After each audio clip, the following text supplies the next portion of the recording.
Kemudian yang kedua, marilah kita sampaikan salawat dan salam kepada junjungan kita, tauladan kita, baginda Nabi besar Muhammad sallallahu alaihi wasallam.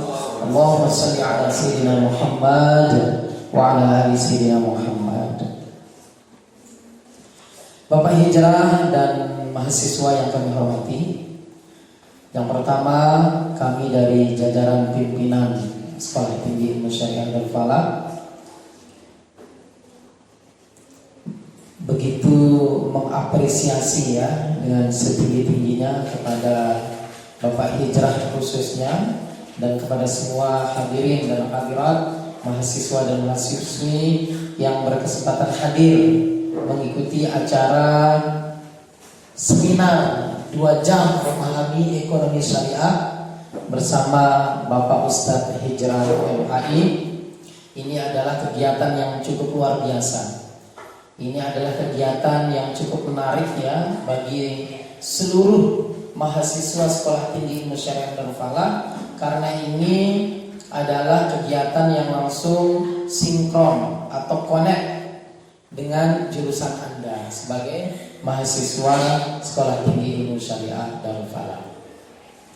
Mudah-mudahan kedepannya akan ada juga kegiatan-kegiatan tahunan atau mungkin setiap semester kita mengadakan hal-hal seperti ini dalam rangka mengecas kembali semangat kita, keilmuan kita di dalam memahami ilmu hukum dan juga ilmu ekonomi syariah.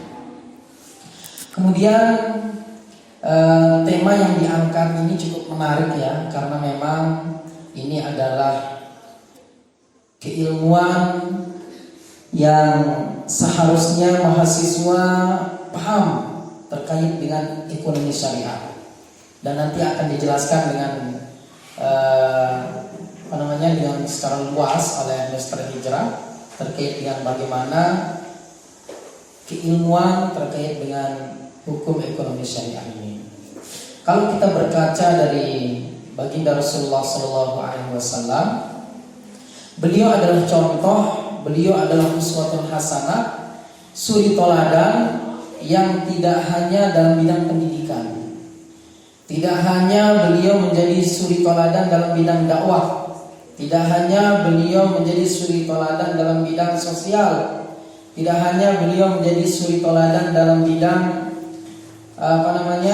pendidikan, akan tetapi Rasulullah SAW juga merupakan tokoh yang sangat menginspirasi bagi kita semua, bagi dunia, terkait dengan bagaimana menjadi seorang entrepreneurship seorang pengusaha besar.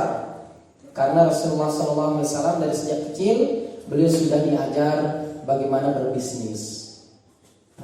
Umur 17 tahun beliau sudah mulai mengelola bisnis pamannya sendiri mengelola bisnis sendiri, yaitu diserahkan oleh pamannya Abu Thalib. Kemudian setelah itu beliau menjadi bekerja sama atau sistem kongsi dengan Siti Khadijah, bahkan dengan konsep kejujuran beliau dalam berdagang, konsep istilahnya memberikan kepuasan bagi pelanggan. Nah, itu semuanya dicontohkan oleh Rasulullah sehingga Siti Khadijah tertarik kepada Nabi Muhammad SAW. Nah, baiklah, untuk efisiensi waktu kita serahkan kepada Bapak. Bismillahirrahmanirrahim. Assalamualaikum warahmatullahi wabarakatuh. Alhamdulillahirabbil alamin wassalatu wassalamu ala Rasulillah wa ala alihi washabbihi ajma'in. Amma ba'd. Pertama-tama mari kita menjadikan puji syukur kehadirat Allah Subhanahu wa taala atas limpahan nikmat dan karunia-Nya kepada kita semua, sehingga alhamdulillah kita bisa ketemu pada siang hari ini. Mudah-mudahan pertemuan kita ini diberkahi oleh Allah Subhanahu wa taala. Salawat dan salam kita haturkan kepada baginda Nabi Muhammad sallallahu alaihi wasallam, keluarganya, para sahabatnya, para pengikutnya hingga akhir zaman. Dan mudah-mudahan kita yang hadir pada siang hari ini termasuk follower sejatinya baginda Nabi Muhammad sallallahu alaihi wasallam. Dan memang tidak ada istilah Nabi Muhammad dulu itu istilah ekonomi syariah. Istilah ekonomi syariah ini baru-baru muncul di abad ke-21 ini. Jadi tidak ada sebelumnya ekonomi syariah ini. Tapi para ulama mengumpulkan hadis-hadis maupun dari Al-Quran terkait dengan hukum-hukum yang berkaitan dengan ekonomi. Maka disebut karena bersumber dari Al-Quran sama sunnah Nabi SAW, akhirnya dikenal istilah ekonomi syariah. Jadi ini sangat penting sekali karena masalah kehidupan kita, masalah halal haram, masalah yang yang makruh, yang sunnah, yang mubah dalam kehidupan kita sehari-hari. Dan kita tidak bisa lepas yang namanya dengan ekonomi syariah ini. Pasti kita ketemu. Entah kita sudah praktekin atau tidak, semuanya kita pasti sadar tidak sadar dalam kehidupan kita sehari-hari kita menemukan namanya ekonomi syariah. Bahkan bisa jadi kita sebagai orang muslim tidak mengerti apa itu ekonomi syariah dan bagaimana sistemnya, mana yang halal, mana yang haram kita tidak tahu. Apa yang kita lakukan, transaksi yang kita lakukan kita tidak tahu. Dan apa pentingnya sebelum kita mulai materi ini, apa pentingnya kita memahami masalah halal haram ini, masalah ekonomi syariah ini, ya? Apa pentingnya? Karena memang Nabi SAW pernah bersabda dalam hadis riwayat Bukhari, kalau Nabi SAW la ya'tiyanna 'alan nasi zaman la yubali al-mar'u bima akhadha al-ma' amin haram amin halal, rawahu al-Bukhari. Akan datang suatu masa, kata Nabi SAW, di mana orang itu, seseorang sudah tidak peduli lagi dari mana, dengan cara apa dia mendapatkan harta, entah dari yang halal, entah dari yang haram. Jadi semua dilakukan, yang penting dapat uang. Apa bahasa Sasak uang? Kepeng. Yang penting dapat kepeng. Jadi yang penting dapat uang, orang melaksanakan bisnis itu tanpa mengetahui, tanpa peduli ini halal atau haram. Sedangkan di zaman Umar bin Khattab itu tidak boleh. La tabiul mar'u fi sukina qabla an tafaqahu fiddin, kata Umar bin Khattab. Tidak boleh seseorang berdagang, berjual beli di pasar ini, pasar Madinah ketika itu, sebelum dia memahami agama. Jadi diseleksi dia kalau masuk di pasar Umar bin Khattab dulu ya, mau masuk dagang pasar Madinah itu harus diseleksi, dites apa itu riba, apa itu mana barang haram, mana transaksi yang boleh, mana yang enggak. Kalau enggak bisa jawab, ada salah jawab, disuruh pulang dulu, enggak boleh dagang. Besok kalau kamu sudah paham datang pengen menjual, dites lagi oleh tim ahlinya Umar bin Khattab. Kalau tidak, belum lulus, tidak boleh berdagang. Ini ketatnya Umar bin Khattab. Jadi Ali bin Abi Thalib mengatakan, manitazara qabla an tafaqaha fid din, siapa yang melakukan jual beli, berdagang sebelum dia memahami agama, faqadir tatama fi riba, maka dia akan terjerumus ke dalam riba. Summa tatama, maka dia akan terus terjerumus dalam riba. Jadi itu pentingnya kenapa kita harus memahami yang namanya ekonomi syariah ini. Dan pada kesempatan ini kalian semua yang hadir di sini adalah orang-orang yang akan turun ke masyarakat, mengajarkan masyarakat masalah ekonomi syariah ini. Bisa jadi musibah-musibah yang menimpa kita selama ini karena kita sedang melakukan transaksi-transaksi yang diharamkan oleh ekonomi syariah, yang diharamkan oleh agama kita. Jadi ada hadisnya itu ya, banyak sekali hadis atau dalil yang mengatakan bahayanya riba ini. Semua mungkin pada paham ya.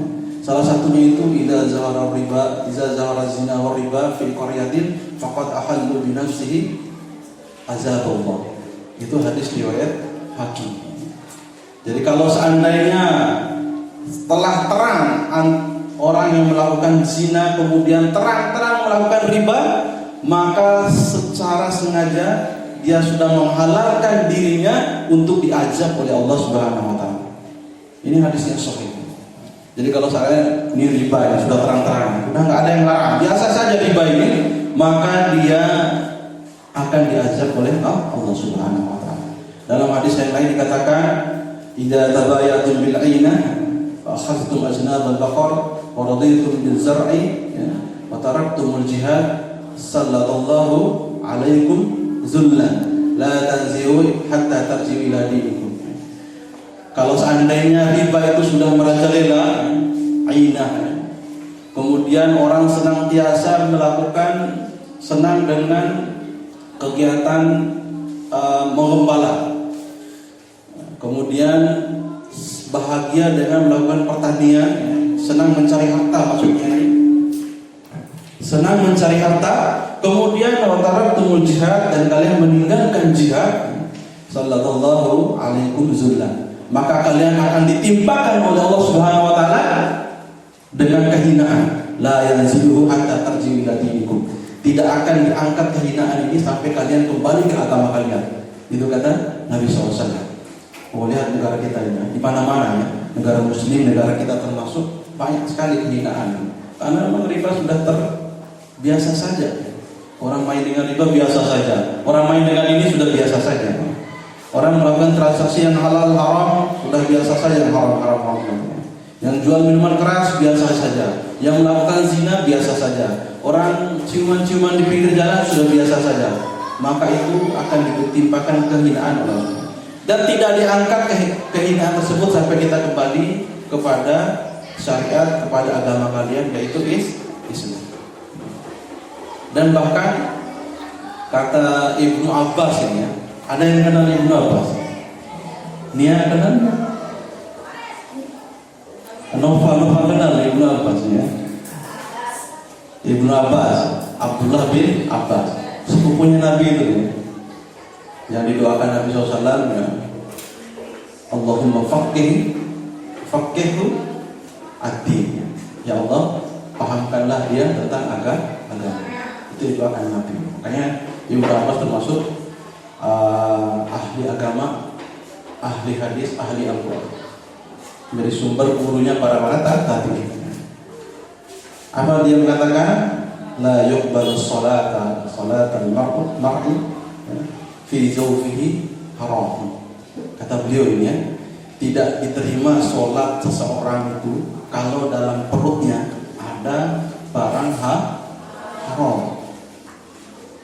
Kalau dalam hadisnya kan hadis yang sahih itu ya, la yuqbalu salatan illa bi tahur. Tidak terima sholat kalau tidak bersuci. La yuqbalu sadaqah min gululi.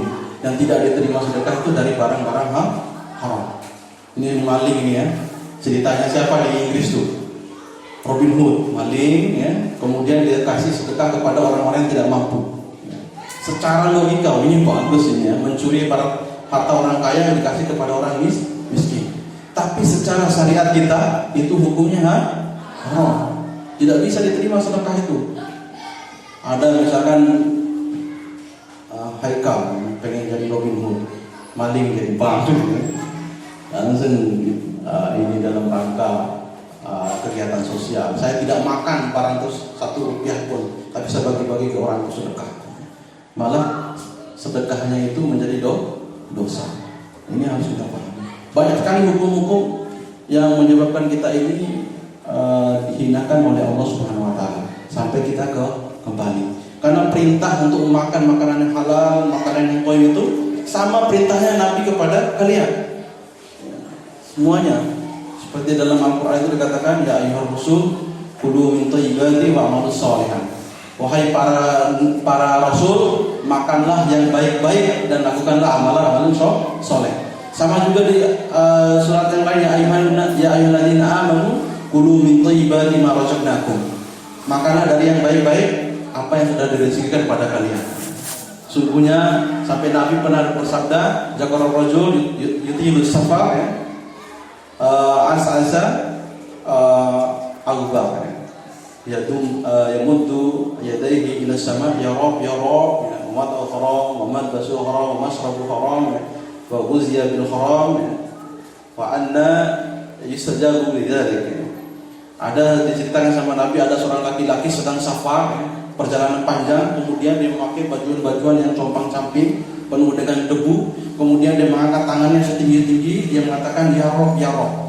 Tapi pakaiannya, makanannya haram, kemudian pakaiannya haram, minumannya haram, dia biasa mengkonsumsi barang-barang haram.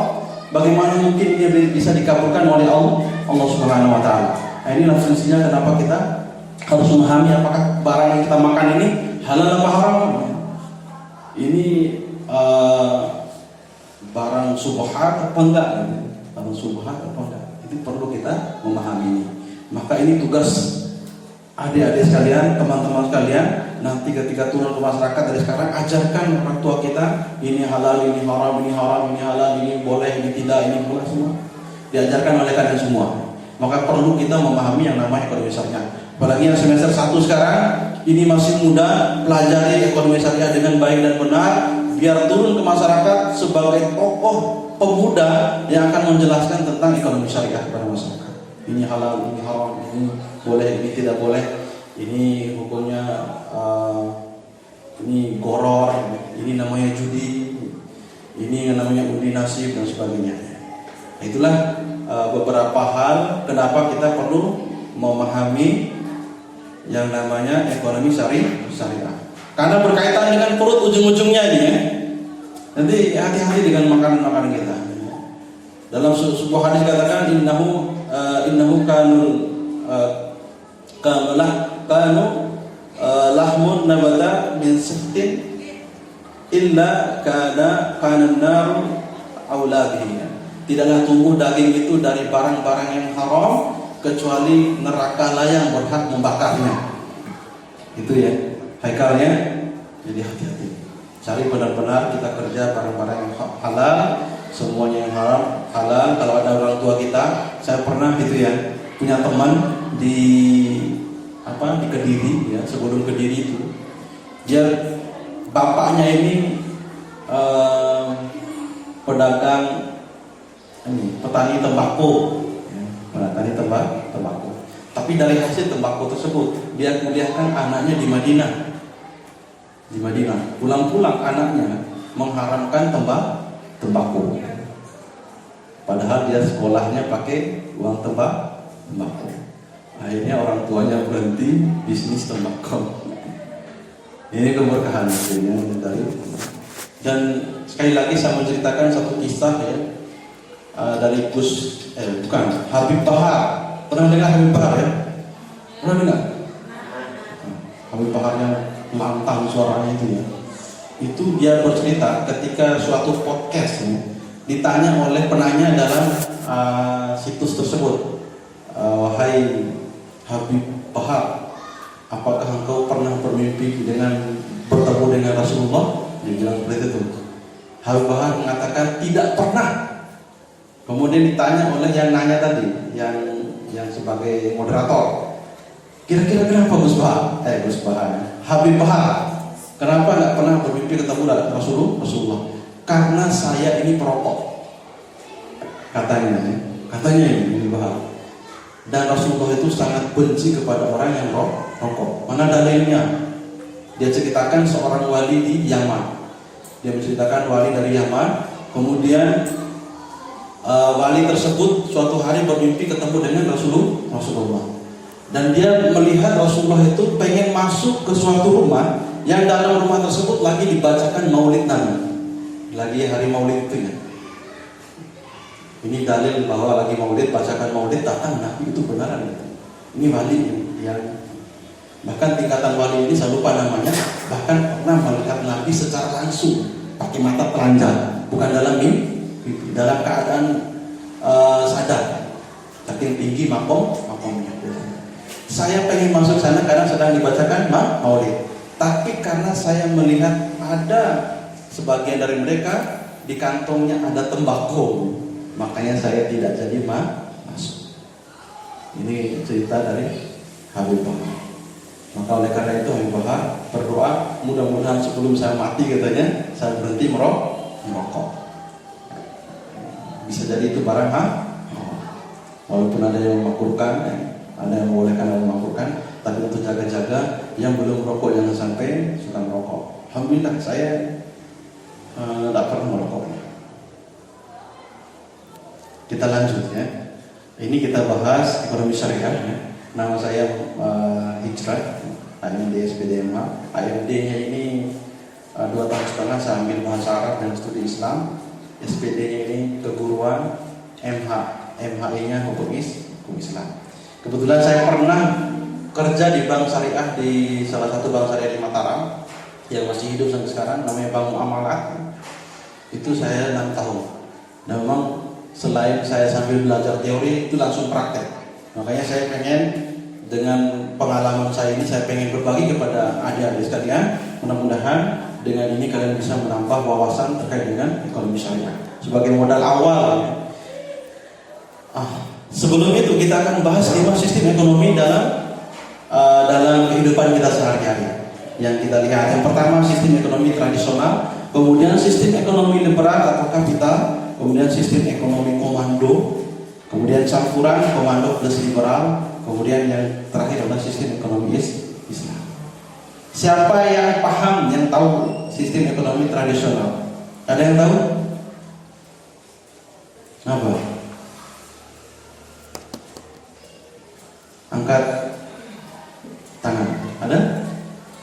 Ini ada ekonomi yang paham. Ika, paham? Apa itu? Antum paham tuh?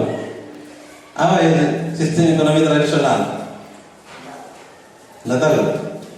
Yang tahu sistem ekonomi liberal? Nah, sistem ekonomi komando? Nggak ada? Campuran nggak? Ya, baik ya. Saya jelaskan secara singkat saja ini ya. Yang pertama, ini yang perlu kalian tahu sebagai anak HES, anak ekonomi syariah, tentang 5 sistem ekonomi yang berlaku di berbagai negara ini. Yang pertama, sistem ekonomi tradisional.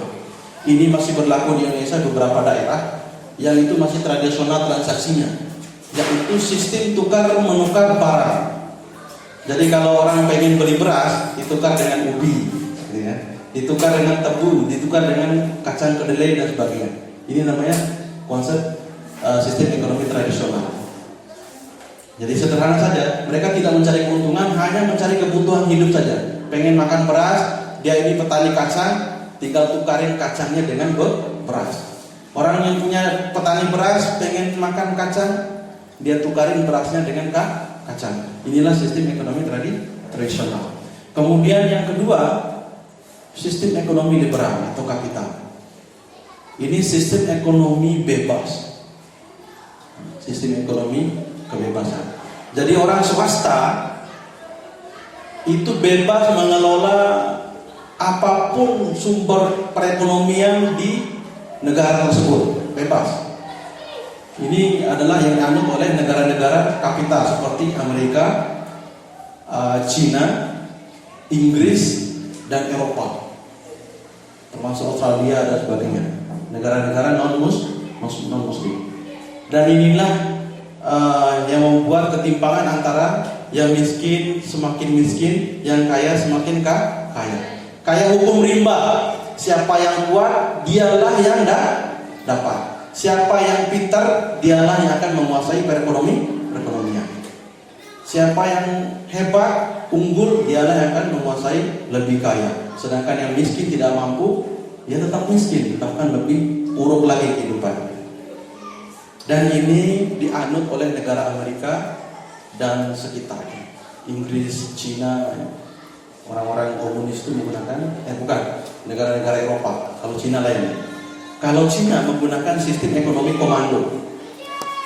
Orang-orang komunis itu menggunakan sistem ekonomi komando. Seperti Cina, kemudian Korea Utara, itu orang-orang komunis dan mereka menggunakan sistem ekonomi komando. Jadi semua transaksi bisnis di negara tersebut dikuasai, ditentukan oleh negara tersebut.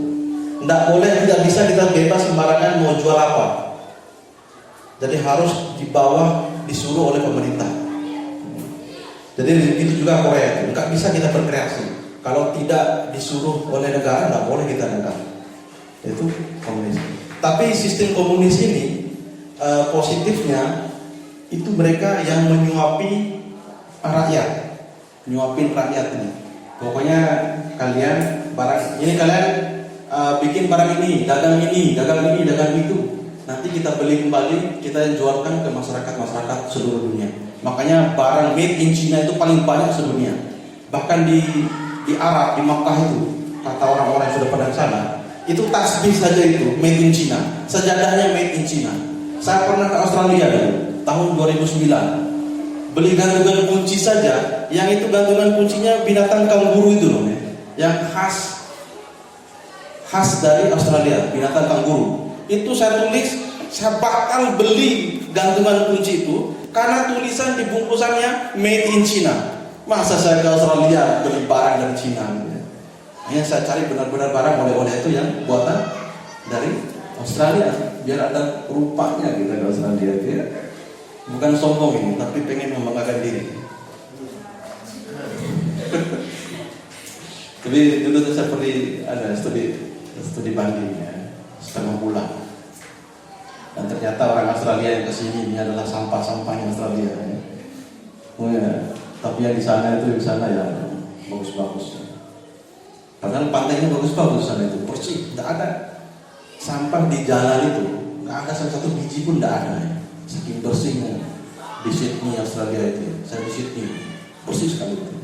Mereka lebih menerapkan konsep kebersihan Islam daripada orang Islam sendiri di negara Islam. Kemudian tidak ada pedagang bensin eceran, tidak ada. Kemudian tukang tambal ban tidak ada. Jadi kalau rusak ban ya pergi ke dealer langsung ganti ban.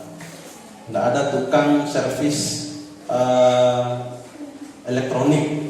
Kalau rusak TV ya beli baru gitu, dibuang.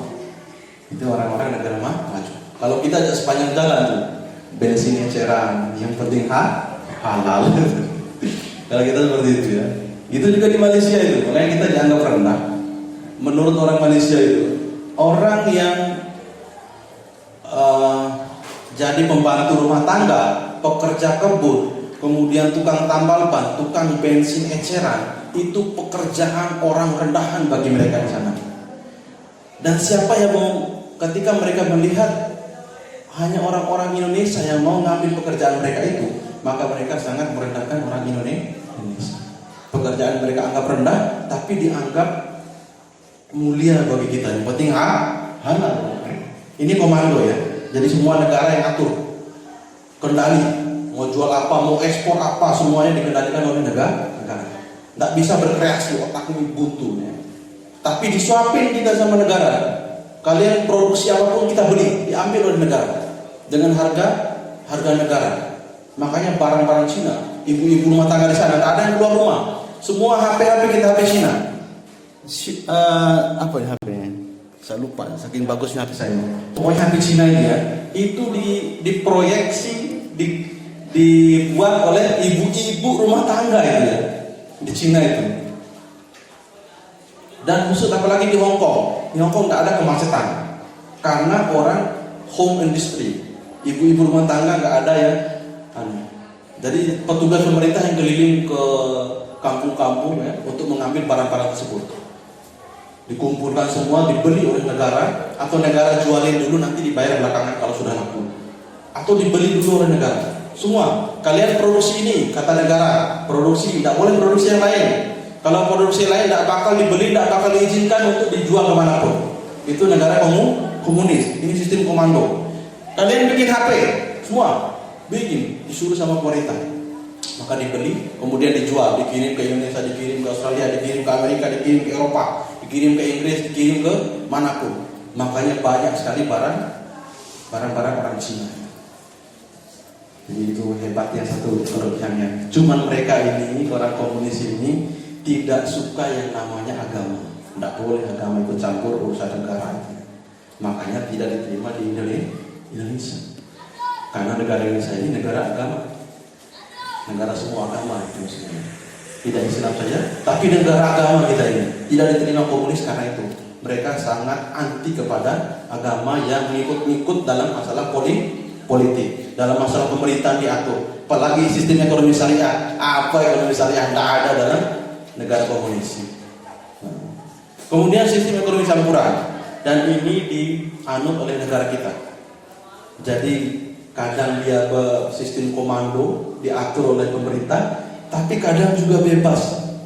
Orang swasta itu mengelola sumber daya alam yang ada di Indonesia. Inilah negara Indonesia. Dan negara-negara Asia seperti Malaysia dan sebagainya menggunakan sistem ekonomi campuran. Dan yang menggunakan sistem ekonomi Islam adalah negara-negara Islam. Walaupun tidak semua.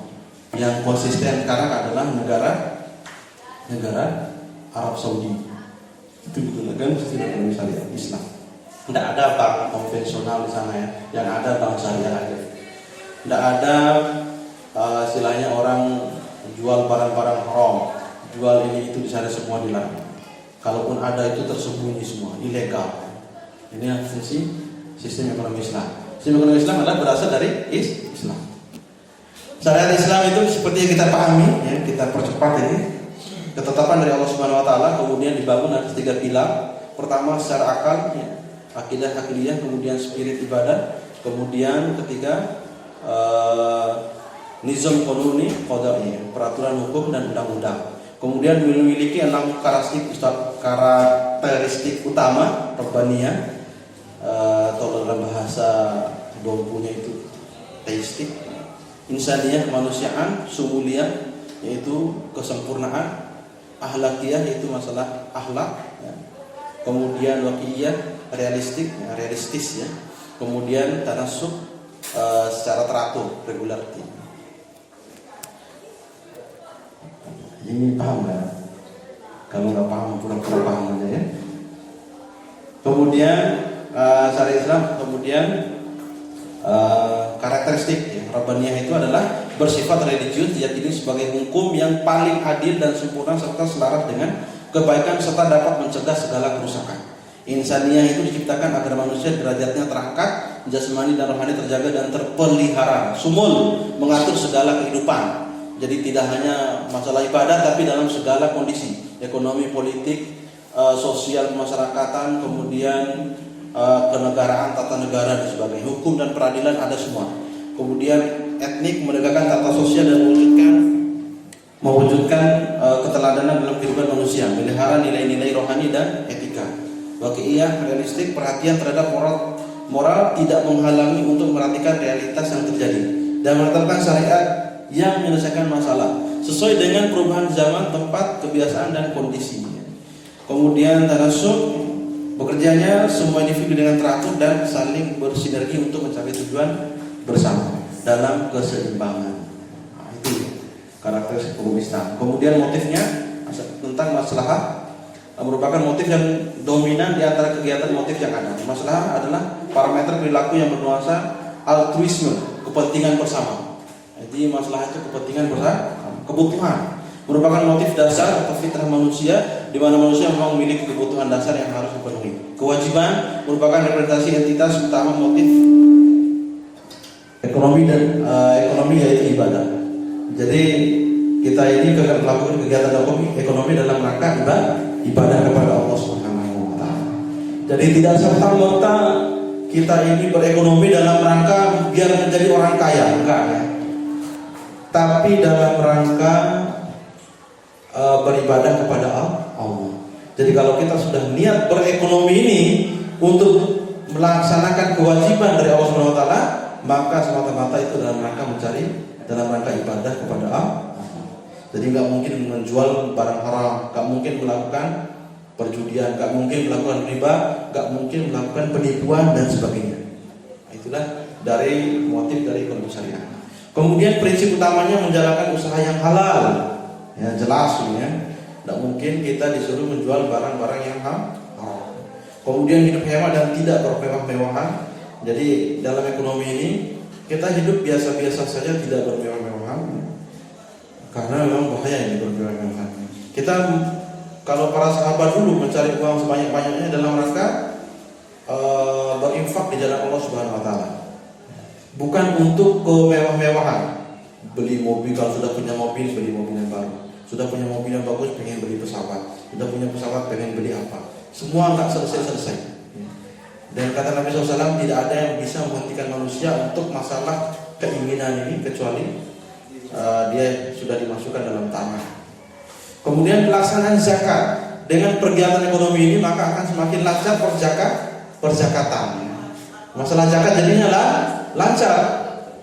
Jadi orang setiap tahun mengeluarkan zakat karena kegiatan ekonominya lancar. Kemudian larangan bagi riba, maisir dan gharar. Apa itu maisir? Riba? Riba sudah paham masalah riba ya? Apa riba? Haikal, riba apa riba? Saya kasih hadiah ini yang tahu tentang riba. Hadiahnya naik haji bila mampu.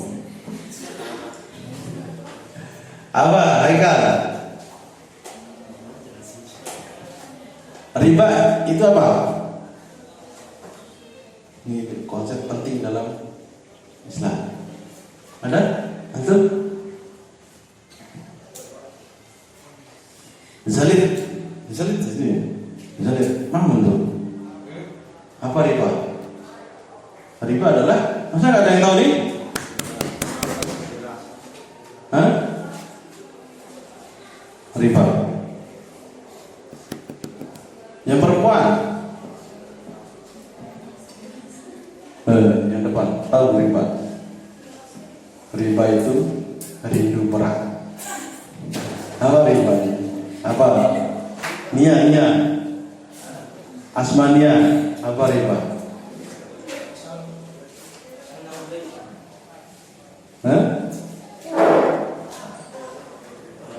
Al-riba huwa az-ziyadah. Apa ziyadah? Tambah.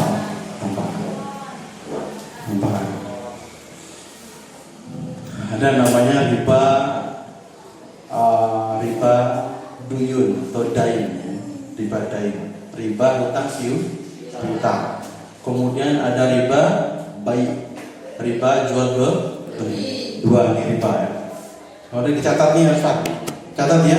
Riba ini ada dua, riba utang piutang namanya riba dain. Yang kedua riba baik, yaitu riba jual beli. Siapa yang bisa memberikan contoh riba utang piutang? Biar paham nih. Coba, saya kasih mic nih. Utang piutang. Masuk.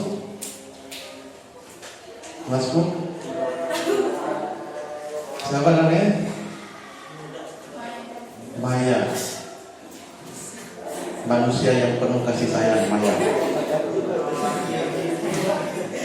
Apa nih? Contoh nih riba dain ini, riba utang piutang. Ada? Coba nih.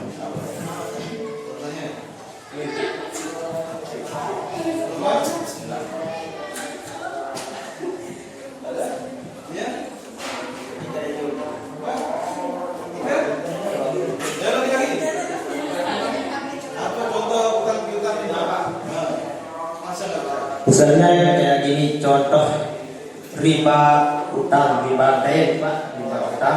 Itu contohnya, misal kalau ada orang, misal si Idris itu memberikan pinjaman kepada si Ramli.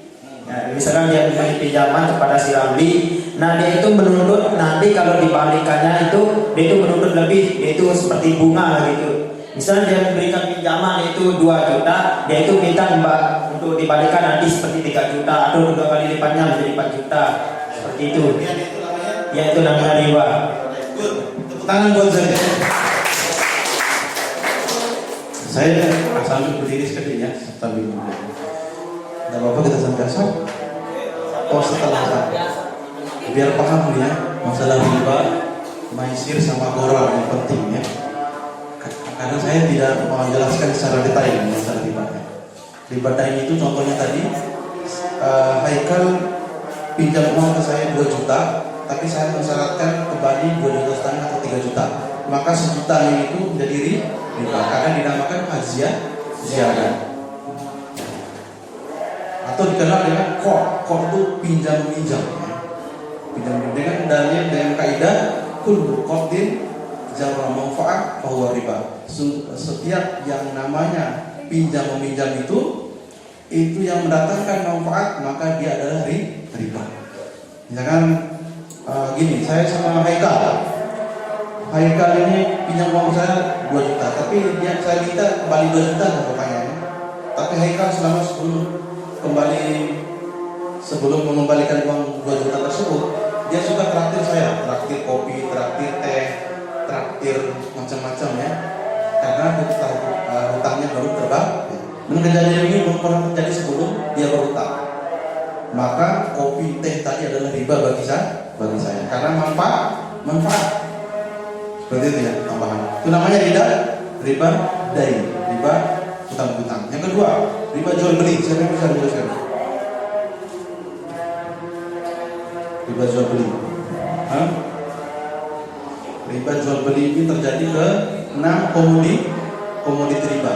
Siapa yang hafal 6 komoditi riba, saya kasih hadiah. 6 komoditi riba. Ini barang ribawi namanya. Coba buka di Google, ada 6 barang ribawi. Yang pertama apa? Az-zahab bil-zahabi. Az-zahab bil-zahabi. Emas dengan emas, fiddah bil-fiddah, kemudian bur bil-bur, kemudian sa'id bil-sa'id, kemudian apa lagi? At-tamar bitam. Kemudian yang keenam al-milhu bil milhi. Garam dengan garam. Namanya harus diingat ya. Ini barang yang kebutuhan pokok yang kalau pengen pinjam harus kembali secara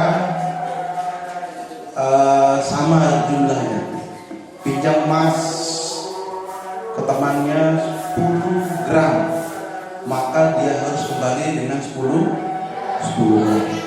Nggak boleh jadi 11 gram atau 12 gram.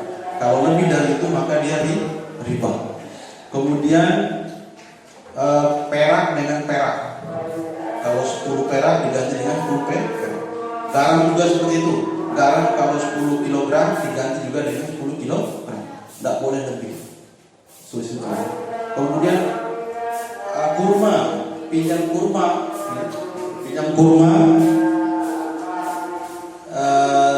pinjam kita mau makan kurma 1 kilo, maka kita harus bayar dengan kurma yang sama. Tidak boleh dengan kurma yang beda. Ada suatu riwayat mengatakan bagaimana Rasulullah, saya punya entah kurma yang bagus, kurma terbaik, kurma azwar namanya, itu saya hutang 10 kilo. Tapi saya pengen kembali dengan kurma yang dibawanya, tapi saya kasih 20 kilo. Tidak boleh, kata Nabi SAW. Jual dulu kurma yang rendah tersebut, kemudian beli kurma yang bagus tadi, kemudian kasih ke dia untuk bayar hutang. Itu. Apa yang jual beli? Jual beli emas. Ya, 6 riba barang riba ini. Jual beli emas. Biar nggak kena riba, ada 2 syaratnya. Yang pertama dia cash, bayarnya cash. Kemudian yang kedua, terjadi di majelis tersebut nggak boleh berpindah tempat sebelum terima barang. Jadi ketika nyerahin uang, barangnya sudah ada uang, ada barang, ada uang, ada barang. Itu namanya komoditi ini ya. Nggak boleh, misalkan yang pedagang emas nih, apalagi yang online jualan emas. Nova dagang emas sama saya di ruangan ini, saya beli emas ke Nova. Saya kasih uang. Berapa harga 1 gram? 1 juta. Oh, saya beli 5 gram dari uang 5 juta. Nanti ya saya ambil di ruangan sebelah. Maka ini tidak boleh terjadi di barang ribawi. Kalau ini terjadi maka ini adalah transaksi riba. Ini namanya riba jual beli. Itu juga perak dan sebagainya. Jadi harus satu majelis, kemudian dengan cara cash dan diakui dengan tatap muka. Bagaimana kalau seandainya ada toko sebelah, saya beli toko sebelah emas ini dengan harga sudah saya kasih uang, emasnya dia ambil di ruangan sebelah, maksud ruangan dalam, masih di dalam, tidak bisa. Dalam ekonomi syariah nggak bisa. Tunggu emasnya datang baru transaksi jual beli. Saya beli, Anda jual, saya beli. Saya jual, baru namanya transaksi. Kalau seandainya dibayar dulu, barangnya belakangan, itu namanya transaksi riba. Namanya riba bayi. Paham ya? Paham? Nama riba bayi ya? Paham? Biar nanti kalau beli emas, apalagi beli online nggak boleh ya. Kan kita jual beli emas di Jakarta ya, lewat sini online. Kita transfer uangnya, barangnya terima datang 3 hari lagi. Ini namanya riba bayi. Riba jual beli. Kita beli macam-macam semuanya ya, yang barang-barang dibeli tadi. Jadi kita temukan kita tidak boleh melakukan hal seperti itu. Emas, perak, jadi harus dilakukan secara tunai, cash, kemudian kontan. Jadi ada barang, ada uang, ada barang, ada uang. Tidak boleh ditunda walaupun dalam waktu sekian menit, tidak boleh ya. Jadi pas beli langsung barangnya sudah ada. Maksudnya akadnya ya, akad jual beli saya beli, kayaknya barang langsung terima. Ini namanya. Kalau tidak seperti itu, maka inilah namanya riba jual beli. Paham nih? Makanya emas itu kalau beli emas itu harus kontan. Jadi nggak boleh. Kenapa seperti itu? Kalian bisa jawab nggak? Karena emas itu setiap detik selalu berubah harga. Ini salah satu hikmahnya. Tapi kita sebagai orang mukmin, ini Nabi yang mengatakan kita tidak boleh. Harus cash, ada barang, ada uang, ada barang, ada uang. Kalau barang-barang lain boleh, karena bukan barang ribawi. Kita misalkan beli kayu ini ya, kayu kan nggak masuk barang ribawi tadi yang 6 itu. Jadi boleh kita beli sekarang nanti datangnya. Tapi kalau barang ribawi nggak boleh. Kalau terjadi penundaan waktu pemberian barang ketika kita beli, 6 komoditi ini hukumnya riba. Sampai di sini paham ya riba jual beli ya, Pak? Kalau orang jahiliyah dulu, ada namanya riba nasi'ah itu. Pernah dengar ya? Itu riba yang dilakukan orang-orang jahiliyah dulu. Kita pinjam uang kepada Haikal tidak mensyaratkan tambahan apapun, asalkan kembali tepat waktu. Pinjam 2 juta, kemudian sebulan kembali tanggalnya, maka tidak dikenai tambahan. Tapi kalau dia telat, baru dikenai tambah, namanya denda keterlambatan. Itulah riba riba nasi'ah. Saya tambahin seminggu ya bang, itu seminggu lagi lah baru saya bayar. Maka Haikal mensyaratkan tambah pokoknya 15% dari utang. Maka 15% ini sebagai dendanya, itu namanya riba nasi'ah. Karena penundaan. Nasi'ah itu artinya penundaan. Nunda bayar utang, akhirnya kena denda, itu riba jahiliyah. Kalau riba kita sekarang sudah ditentuin di awal, mau tepat waktu, mau tepat waktu tetap harus nambah. Minjam 2 juta kembali 2,5 juta. Bayar tepat waktu pun tetap bayar 2,5 juta.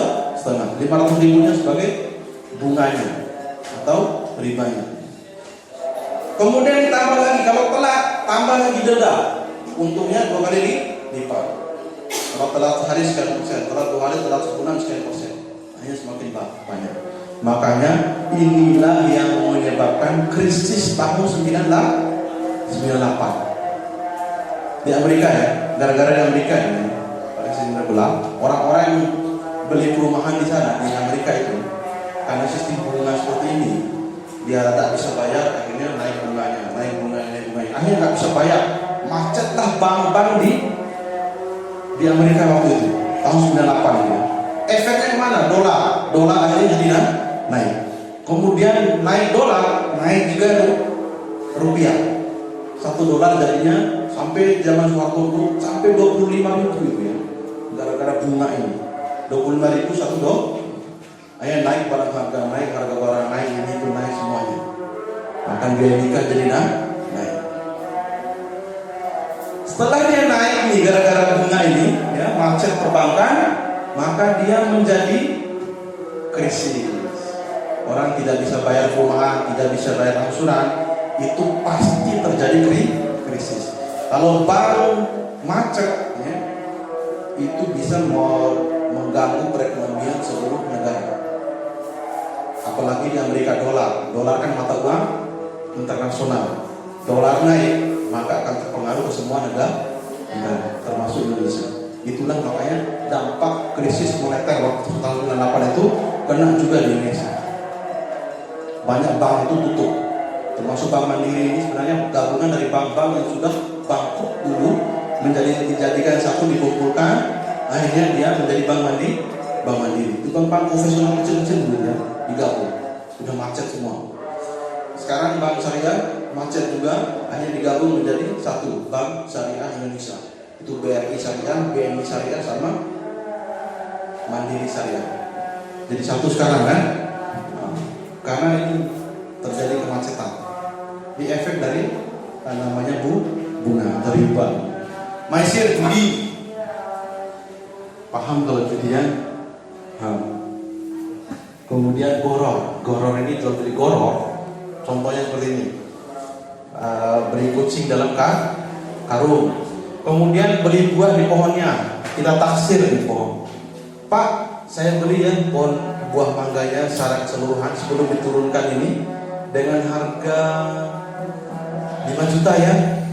Oke, deal. Ini namanya jual beli goror, tidak jelas. Kenapa? Setelah diturunkan mangga tersebut, bisa saja pembelinya yang rugi atau bisa saja penjualnya yang rugi. Bagaimana kalau mereka saling sepakat, tak apa-apa dah saling rugi? Nah, ini yang tidak boleh, menghalalkan yang haram. Sama kayak orang berzina ya. Berzina sepakat, gimana Pak? Kalau seandainya saya pinjam 2 juta kan kita sepakat semuanya yang kita pinjam juga mau kok dia kembali 2,5 juta atau 3 juta. Saling ridho antara ini ya. Sesuatu yang haram walaupun kita sudah sepakat antara dua belah pihak untuk membolehkannya, tetap hukumnya haram. Misalkan orang berzina, kita bayar orang berzina, kita bayar perempuan yang jual diri PSK itu ya. Dia rela kok ditidurin dan sebagainya, tapi tidak membatalkan hukum haramnya zina. Itu goror. Banyak sekali jual beli goror yang bisa kita temukan di masyarakat ini. Itu juga jual beli pertanian. Ada kedelai satu sawah kemudian dibeli tanpa ditimbang dulu. Kalau secara aturan syariatnya kita harus timbang dulu kedelai tersebut, baru kita baru kita hitung harganya berapa, per kilo berapa, sesuai dengan harga pasar. Kemudian nanti kita akan singgung dikit goror riba, sudah paham ini ya. Kita lanjut aja riba maisir goror. Kemudian hukumnya, ini secara hukum kita tidak perlu. Ada 4 sistem yang secara umum, yaitu mudharabah, musyarakah, kemudian murabahah, ijarah. Mudharabah itu jual beli, kemudian musyarakah itu kerjasama, mudharabah itu bagi hasil, kemudian musyarakah juga bagi hasil, kerjasama, kemudian murabahah itu jual beli, kemudian ijarah itu sewa menyewa. Nah ini mudharabah sistem nisbah.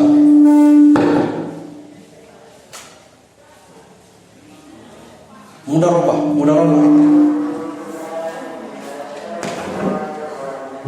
itu namanya bagi hasil. Itu antara dua belah pihak. Satu yang punya uang, kemudian yang satunya tidak punya uang, tapi dia yang bekerja. Yang punya uang cuma kasih uang doang modal, dia tinggal tunggu bagi hasil. Bagi hasil di depan kesepakatan berapa, sama-sama berapa? 50-50. Maka kalau hasil untungnya 1 juta sama-sama 500 ribu. Ini cepatnya mudharabah. Ini dibolehkan dalam syariat. Kemudian yang kedua musyarakah. Musyarakah juga ini sama kerjasama, tapi sama-sama gabung modal. Sama-sama gabung modal, sama-sama bekerja. Saya sama Haikal gabung modal menjalankan bisnis jualan beras. Saya menggabung modal 5 juta, Haikal juga 5 juta. Kemudian sama-sama jual, hasilnya nanti bagi bersama. Itu namanya musyarakah ya. Nah, kemudian kalau murabahah, apa bedanya murabahah dengan jual beli biasa di masyarakat? Ini yang dipraktikkan di bank syariah. Murabahah, jual beli. Murabahah ini salah satu jenis jual beli yang dia menyebutkan ketika dia menjual barang, dia menyebutkan harga pokoknya, kemudian dia sebutkan keuntungannya berapa, dijual berapa. Contoh gini, saya punya perumahan, bank ini punya perumahan, dia beli perumahan dulu milik dia oleh bank syariah gitu ya. Dia beli dulu rumah, kemudian dia beli dengan harga misalkan 200 juta harga, dia beli di developer. Kemudian dia jual lagi ke masyarakat, ke nasabah dengan harga 400 juta, dibayar selama 15 tahun. Kita sebutkan dalam akadnya harga barang tersebut 200 juta harga asalnya, kami jual dengan harga 400 juta. Setuju? Terima? Deal. Tinggal dibagi 400 juta jadinya itu dibagi 15 tahun. Berapa angsuran per bulan? Itu biasa dipakai di bank syariah. Boleh Pak, kalau dikacari keuntungan sama-sama 50 boleh. Kita punya beli pulpen, harganya 10.000 satu pulpen, kemudian kita jual ke masyarakat itu dengan harga 1 juta, boleh nggak? Boleh? Ya boleh. Tapi mau nggak orang beli? Itu aja intinya. Mau nggak orang beli? Jadi seperti itu. Ini namanya murabahah. Kalau di masyarakat kita beli jajan, berapa harganya? 5.000. Tidak disebutkan berapa keuntungannya Bu? Tidak ya. Itu namanya jual beli biasa. Ada lagi jual beli namanya jual beli istisna, jual beli salam. Tapi yang banyak terjadi di bank syariah adalah murabahah. Kalau salam ini kita pesan barang, tapi bisa dibayar dulu di depan, atau bisa pakai DP. Nanti barangnya belakangan. Setelah jadi barangnya dicek lagi. Kalau dia tidak sesuai dengan pesanan, boleh dia batalkan transaksi. Kalaupun dia tidak sesuai, mau dia lanjutkan, tidak apa-apa. Juga jual beli istisna. Kita pesan barang, nanti barangnya bayar belakangan kalau sudah jadi. Itu namanya tiga jenis jual beli dalam perbankan syariah. Kemudian bicara sewa menyewa. Sewa menyewa, kita sewa barang, tapi di akhir perjanjian sewa selama 15 tahun atau selama 5 tahun, kita sewa mobil. Kita sewa mobil, tapi dalam akad transaksinya itu setelah 5 tahun kita sewa, itu menjadi barang kita, milik kita. Jadi dipraktekkan dalam finance syariah. Namanya ijarah bitahiyat tamlik. Sewa menyewa yang akhirnya endingnya menjadi milik penyewa. Tapi setelah 5 tahun. Setelah 5 tahun, misalkan kita sewa mobil pick up. Sewa mobil pick up lewat finance syariah. Perjanjiannya IMBD. Nanti di akhirnya jadi milik kita selama 5 tahun. Kita sewa per bulan sebanyak 5 juta sewanya. Tapi pas 5 tahun barang tersebut langsung menjadi milik kita. Sebenarnya sama aja dengan jual beli, tapi akadnya dengan ijarah. Kenapa seperti itu? Kenapa pakai orang lebih aman pakai ijarah ketimbang jual beli? Ada yang bisa? Kalau ijarah itu, kenapa keamanan bagi finance? Kalau ijarah, maka barang ijarah ini bisa ditarik kapanpun oleh finance. Kalau ijarah ya, karena kalau akad ijarah sewa menyewa, maka belum terjadi pemindahan ke pemilikan. Tapi kalau bahasanya adalah jual beli murabahah, kita baru kasih DP saja sudah jatuh akadnya, dan barang tersebut sudah menjadi milik nasabah. Ya, milik nasabah. Jadi nasabah boleh menjual barang tersebut. Itu bahayanya kalau pakai akad jual beli karena langsung jatuh akad, walaupun kita mutar. Tapi kalau kita sudah kasih DP, sudah jatuhlah barang tersebut dari milik kita. Tapi kalau ijarah itu masih milik finance. Maka di finance syariah tidak ada namanya murabahah. Iya. Murabahah jual beli murabahah itu Jual beli yang ada pokoknya, kita sebutkan pokok harganya, kemudian kita sebutkan keuntungannya berapa. Itu murabahah ya. Paham mereka? Paham ya? Kita murabahah itu kita beli barang ya. Saya sebagai bank, kita di bank seperti itu ya. Saya sebagai bank, ada nasabah pengen punya rumah. Kita belikan dulu rumah tersebut dengan harga cash ke developer, harga 200 juta. Kemudian datang nasabah beli rumah tersebut kepada kita, kepada bank.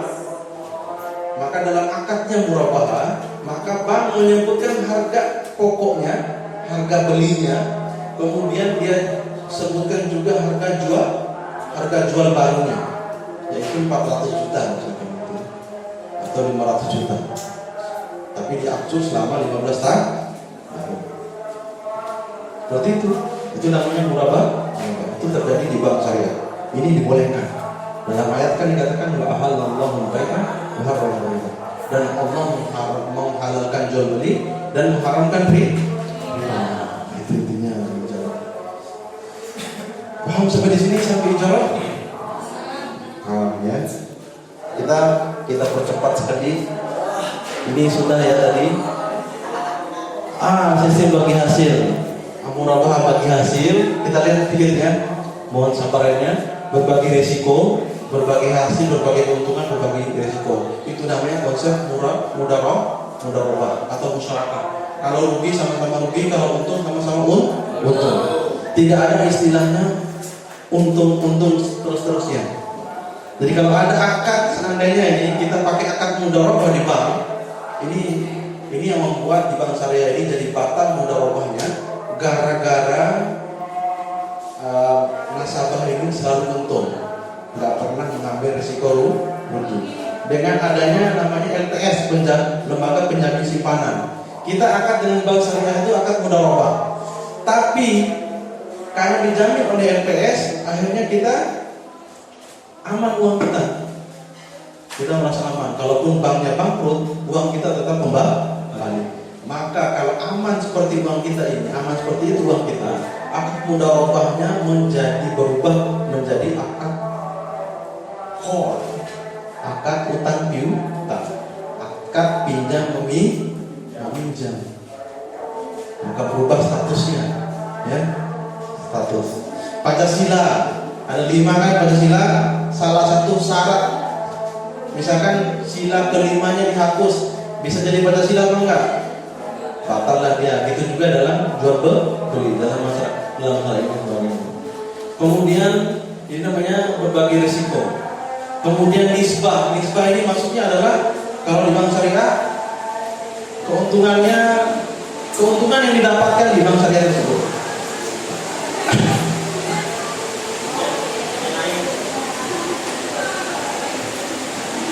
Itu nisbah ya. Saya dengar. Bisa ya? Dengarkan kata nisbah. Apa bedanya nisbah dengan bunga? Nisbah dengan bunga apa? Beda. Kalau bunga itu sudah ketahuan berapa kita dapat kalau kita deposito uang. Misalkan kita deposito di bank syariah, di bank BRI misalnya kita deposito 1 miliar, itu dikasih bunga 5%. 5% dari 1 miliar itulah yang didapatkan selama per bulan. Itu sudah ketahuan 5% dari 1 miliar. Tapi kalau pakai nisbah itu tidak bisa seperti itu. Tunggu dulu banknya ngelola dulu uang tersebut selama satu bulan. Berapa penghasilan bank pakai uang 1 M tersebut, itulah kita bagi menjadi keuntungannya. Bisa lebih dari itu, bisa kurang dari itu, tergantung nisbah. Nisbah itu bagian. Misalkan keuntungan 1 juta, bank bisa mengelola uang 1 miliar itu menjadi dalam sebulan ya.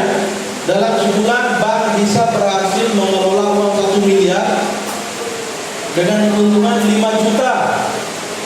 Tapi di awal nisbahnya atau bagi hasilnya 50-50 gitu ya. Disebutkan 50% bagi hasilnya. Maka bank kelola uang 1M 1 bulan dia dapat 5 juta keuntungan. Karena nisbahnya 50-50, tinggal 5 juta dibagi 2-2 untuk bank, 2,5 untuk nasabah.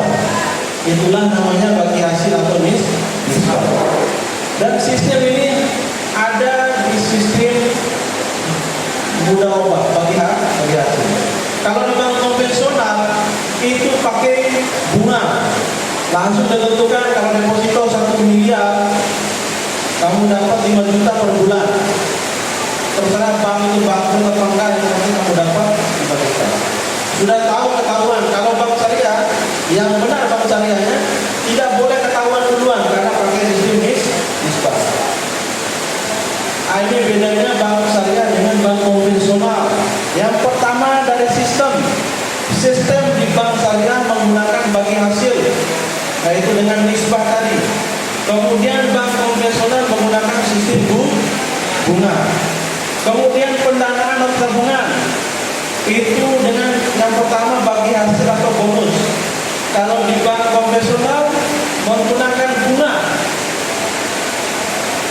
Dan ulama sepakat bunga bank konvensional itu adalah riba.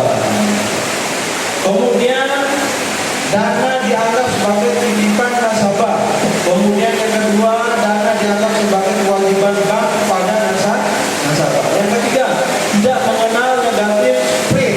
Kemudian yang konvensional mengenal negatif spread.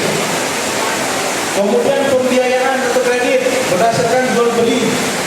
Kemudian prinsip bagi hasil. Kemudian pembiayaan bagi usaha yang halal. Kalau di bank konvensional, kredit itu dibiayai semua. Yang jual minuman keras juga dikasih kredit. Yang menjual rokok dikasih kredit. Yang mau tempat-tempat pijit, tempat-tempat pelacuran, klub malam juga dikasih kreditnya. Dikasih pinjam uang. Kalau di bank konvensional. Kalau di bank syariah, selama saya di bank syariah dulu, belum pernah bank muamalah itu membiayai, bahkan membiayai hotel pun tidak pernah. Karena penghasilan hotel itu masih banyak yang subhat, ya, masih banyak yang subhat. Bank muamalah tidak pernah biayai hotel, karena penghasilan hotel mereka jual minuman keras juga. Kemudian mereka menerima tamu-tamu yang bukan muhrim, dikasih masuk laki-laki perempuan tanpa diperiksa surat nikah dan sebagainya. Belum ada hotel syariah di Indonesia ini, kecuali di Bali ada satu, itu pun orang mualaf yang membangun hotel syariah. Tidak menjual minuman keras, tidak boleh masuk sekamar orang-orang yang bukan muhrim, dan tidak menjual barang-barang yang diharamkan oleh agama. Itu sudah ada di Bali. Kalau di Lombok itu Hotel Madani yang di Udayana itu, tahu nggak? Kalau masuk ke sana, masuk laki-laki perempuan diperiksa KTP-nya. Sudah suami istri apa enggak, muhrim apa enggak di sana gitu. Tapi muamalah tidak mau. Sampai saya keluar dari bank muamalah tidak pernah membiayai kasih kredit kepada hotel. Apalagi klub malam di Sigi nggak ada. Apalagi membiayai minuman keras nggak ada kalau di bank syariah. Kemudian membiayai yang namanya perusahaan rokok, bank muamalah tidak pernah kasih pembiayaan atau kredit kepada rokok. Tapi bank konvensional itu membiayai semua. Makanya hasil dari selain dari riba, mereka juga dapat hasil dari pelacuran. Keuntungan pelacuran di Sedidi, keuntungan klub malam di Sedidi, keuntungan jualan minuman keras, keuntungan lembaga-lembaga judi, keuntungan dari hotel yang tidak jelas, atau perusahaan-perusahaan yang melakukan transaksi yang haram. Makanya kita minimal kalau kita tabung di bank syariah itu, uang kita tidak dipakai untuk dikasih kredit kepada transaksi bisnis yang haram. Hatta rokok pun tidak dibiayai oleh bank muamalat waktu itu. Tidak tahu sekarang masih bertahan apa enggak, Allahu a'lam. Tapi selama saya di bank syariah, bank muamalat tidak pernah membiayai perusahaan rokok, tidak pernah membiayai hotel, tidak pernah membiayai minuman keras, tidak pernah memberi kredit kepada klub malam di Segigi. Tapi kalau bank konvensional semua kena. Seperti apa di Segigi, Marina Cafe, kemudian apalagi Insuria Cafe, itu tidak pernah. Mereka cuma dapat biaya dari bank konvensional. Bank syariah tidak pernah biaya seperti itu.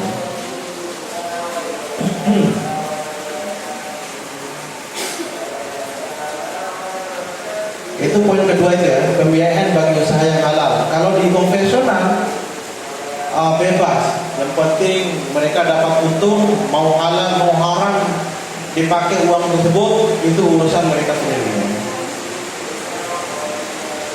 Kalau masalah akad dan legalitas itu beda jauh dengan bank konvensional. Kalau kita pakai akad-akad syariah, kalau bank konvensional pakai akad-akad riba.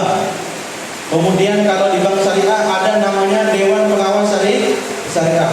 Kalau di bank konvensional tidak ada Dewan Pengawas Syariah, karena jelas mereka konvensional hanya dikawal oleh BI. Kemudian untuk masa depan ya, banyak tantangan-tantangan yang kita dapat. Ini yang terakhir sebelum kita diskusinya. Ini yang terakhir saya jelaskan tadi sangat singkat sekali. Kalau seandainya 2 jam itu enak nih, pasti paham semua. Sistem bagi hasil tentu lebih menguntungkan dibandingkan dengan sistem bunga yang dianggap oleh bank konvensional. Review pada waktu krisis ekonomi atau krisis moneter. Dulu waktu 98, tahun 98 sama 2008 pernah terjadi krisis di dunia. Dan bank yang bertahan waktu itu adalah bank muamalah tahun 98. Tidak bisa digoyah oleh krisis karena menggunakan sistem syariah. Awal-awalnya dulu seperti itu ya. Kemudian kembalian return yang diberikan kepada nasabah pilih dana bank syariah lebih besar daripada bunga deposito bank konvensional. Kalau di bank syariah itu bisa lebih besar karena menggunakan sistem nisbah, sistem bagi hasil atau nisbah tersebut. Tidak disebutkan berapa di awal. Jadi bisa lebih besar dari bank konvensional. Sedangkan bank konvensional sudah dipatok. Kalau 5% aja dapat. Kalau bank Islam, bank syariah bisa lebih dari 5% didapat. Tergantung keuntungan bank. Semakin besar keuntungan bank, semakin besar juga bagi hasil yang dapatkan. Tapi kalau bank konvensional, semakin besar keuntungan bank yang untung. Sedangkan nasabah tetap 5% saja didapat. Padahal mereka banyak dapat keuntungan. Bank syariah tidak memberikan pinjaman dalam bentuk uang tunai, tapi bekerjasama atas dasar kemitraan. Di bank syariah tidak kita mengenal namanya pinjam meminjam, nggak ada di sana bank syariah. Yang ada di sana adalah jual beli barang. Ibarat bank syariah itu, bank syariah yang benar ini ya, mereka tidak pernah ngasih uang kepada nasabah. Mereka kasihnya barang, ngasih rumah, ngasih mobil, ngasih sepeda motor, ngasih perabot rumah tangga, ngasih kulkas, ngasih rice cooker, ngasih kompor, pokoknya ngasih barang.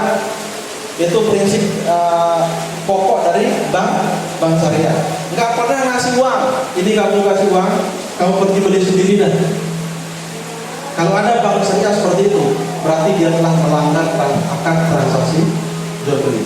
Harusnya kalau jual beli, bank itu beli dulu barang. Haikal sebagai nasabah, saya bank. Haikal datang ke saya, bank, saya pengen beli rumah. Oh kalau begitu datang lagi seminggu ya. Siapkan persyaratan ini itu. Dan hari itu juga saya sebagai bank pergi beli rumah sesuai dengan permintaan si Haikal. Rumah tersebut sudah jadi milik bank, baru bank itu menjual kepada Haikal. Itu baru secara syariatnya.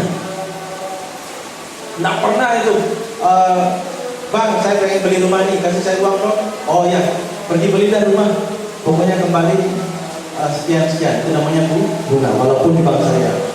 Tapi kalau seandainya dilakukan proses seperti itu, jual beli, murabahah tadi, nasabah beri dulu, bank beri dulu rumah buat Haikal. Haikal datang ke sini ke bank, seminggu kemudian kita telepon, rumahnya sudah ini, sertifikatnya sudah diminta, tanda pembuktian bahwa bank sudah jadi pemilik rumah tersebut. Baru kita angkat transaksi baru dengan Haikal. Saya beli rumah punya Haikal ya, saya beli rumah 200 juta, kita akad. Perhatikan saya, akad murabaha ya. Perhatikan praktek akad murabaha. Saya jual rumah ini dengan harga 400 juta. Harga aslinya 200 juta, keuntungan bank 200 juta. Terima? Saya terima. Diangsurnya selama 15 tahun. Tinggal dibagi 400 juta dibagi 15 tahun. Per tahunnya dibagi per bulan. Segitulah angsuran per bulan. Tidak perlu ada perubahan. 400 juta di akad awal, 400 juta sampai di akhir nanti. Mau terjadi krisis itu tetap 400 juta, nggak ada kenaikan. Tapi kalau bank konvensional, karena pakai sistem bunga, angsurannya bisa berubah-ubah. Awalnya angsurannya bisa 3 juta, karena terjadi krisis, naiklah dolar, naiklah rupiah, akhirnya naik juga angsuran. Sehingga awalnya kita hitung di bank konvensional harganya 400 juta sama dengan bank syariah, tapi pas di akhir-akhir lalu ternyata naik harganya bisa jadi 500 juta. Tergantung bunga. Dan belum pernah bank itu namanya turun bunga, jadi turun angsuran nggak pernah dalam sejarah kehidupan dunia. Kalau sudah bunganya 5%, angsurannya sesuai dengan itu, maka 5% seterusnya. Bahkan sebelum naik jadi 6%, jadi 7%, bahkan jadi 10%. 2 kali lipat. Kalau sudah 2 kali lipat, orang nasabah sudah nggak bisa bayar lagi, maka terjadi krisis moneter. Paham. Kemudian prinsip laba bagi bank syariah bukan satu-satunya tujuan. Karena bank syariah lebih menjalankan bagaimana memanfaatkan sumber dana yang ada untuk membangun kesejahteraan masyarakat. Kalau di bank konvensional nggak peduli, mau dia untuk kesejahteraan sosial mau untuk konsumsi nggak peduli. Kemudian luasnya pasar dianggap belum digarap secara maksimal. Ini tantangannya ke depan, sosialisasi prinsip dan konsep yang masih kurang. Kita masih kurang menyosialisasikan hal seperti ini di masyarakat, sehingga masih terjadi riba. Profesionalisme layanan masih belum memadai.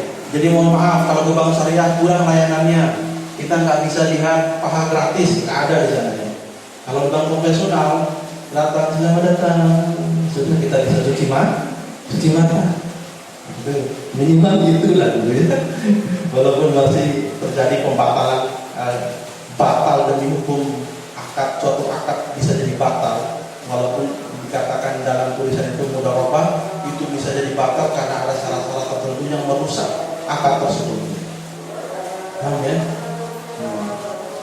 Kemudian mereka bisa kita lihat rambutnya, seksiannya, bahkan bokongnya bisa kita nikmati oleh bank konvensional. Kalau bank syariah enggak, alhamdulillah berpakai jilbab. Walaupun masih, tapi ini sebagai awal lah namanya ya. Bank syariah Indonesia tidak juga kita buang jauh-jauh, walaupun masih melakukan hal-hal yang dilarang. Tapi minimal pakai jilbab, distain memotong Al-Quran, kemudian masih melakukan tidak membiayai hal-hal yang haram, tidak beri kredit kepada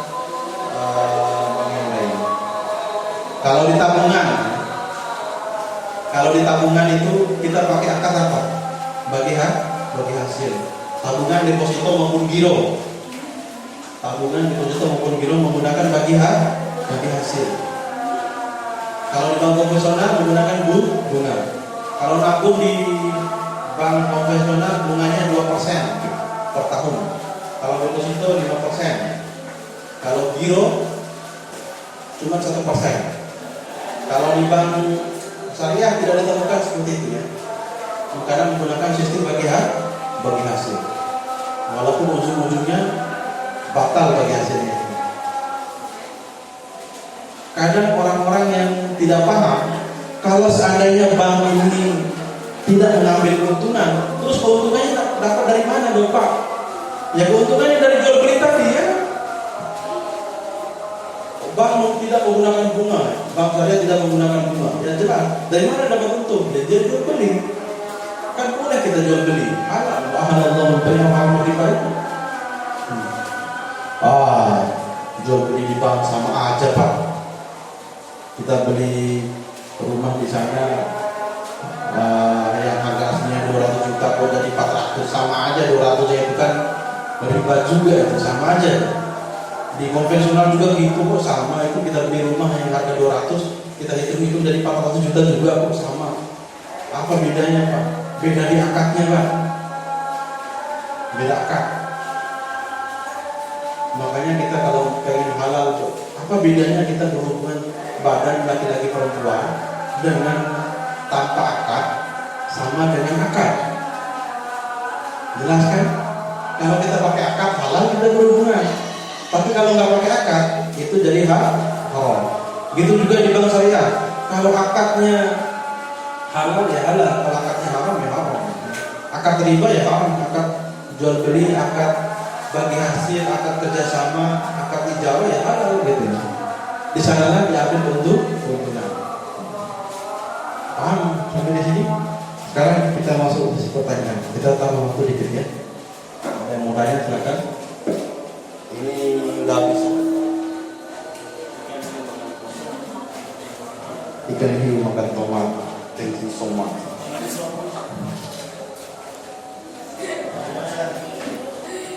Ada pertanyaan? Anda ini saya nanya dulu. Dari yang saya jelaskan dari tadi, kalian paham apa enggak? Itu paling penting.